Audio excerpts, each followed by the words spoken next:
issue is pollution in China. Ever since the Industrial Revolution in the 1800s, coal factories have been producing carbon dioxide, which has turned into the air pollution we're dealing with today. And more importantly, air pollution has become a major problem in the last century. So these are the 2017 pollution statistics in China. There are over 1.2 million premature deaths per year, which is when a baby is still inside the womb. And 1/3 of the air pollution deaths come from just China, and that includes the whole world, which is USA, Japan, India, and everything else, which is shown in this pie chart.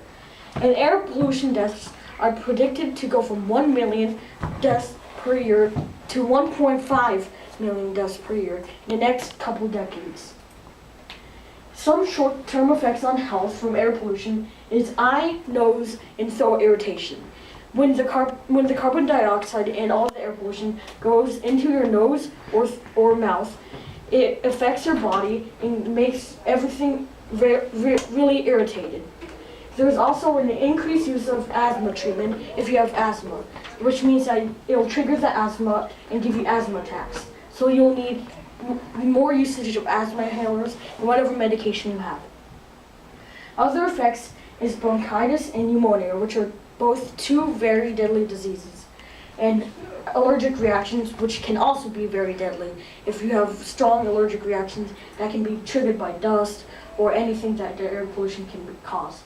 And some short-term effects on the community is temporary closure of buildings and roads, and there's no ability to travel because you can't see anything throughout all the smog, and everyone has to wear gas masks 24/7 because without them you'll die.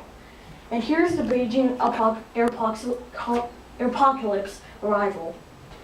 In this video, as you can see, the smog is going throughout the city very, very quickly until the point where you can barely see anything in that city. And that is China's capital city, which is infected by all that smog. So imagine the US having Washington, D.C. covered by all that smog. What will you do about it? So that's one reason why air pollution is such a big problem today.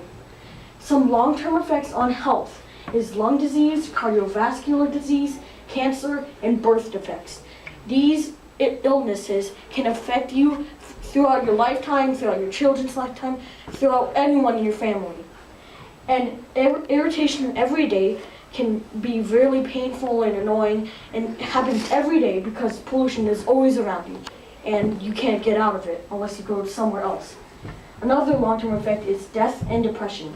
Death is caused by all of these diseases listed above, and the depression comes after your death or your family's death, because you'll feel very sad about what happened to them, and it'll probably last throughout your lifetime. Some long-term effects on the community is abandoned areas. So when there's too much air pollution, a lot of people will probably abandon the area, like they might abandon this city because there's too much air pollution. So then that will turn any area into a huge ghost town, which has already happened throughout the world.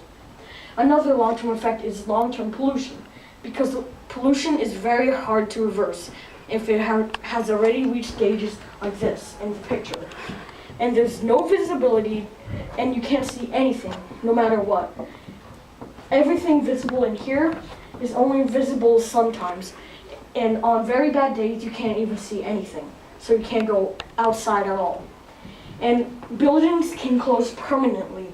So for example, your favorite Starbucks is in this city. From air pollution, you can't go there anymore, so then that one closes down, and I feel very sad.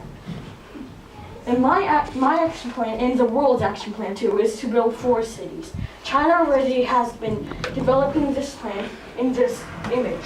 So where there's a city full of trees to suck up all of the carbon dioxide and turn it into oxygen. There's another action plan is to switch to an eco-friendly resource instead of resources like coal and oil and natural gases, because those put a lot of air pollution into the air. Another way is to reduce use of vehicles in factories. Factories mean coal and oil factories. And vehicles like cars, trains, and airplanes can always put up a ton of carbon dioxide and greenhouse gases into the air, which is a major cause for air pollution. So in conclusion, China's air is very, very polluted, and it has many short and long-term effects. And it also needs many action plans to reverse it, even if it even can be reversed. So we all have the right to breathe, and we can't let air pollution take away that right.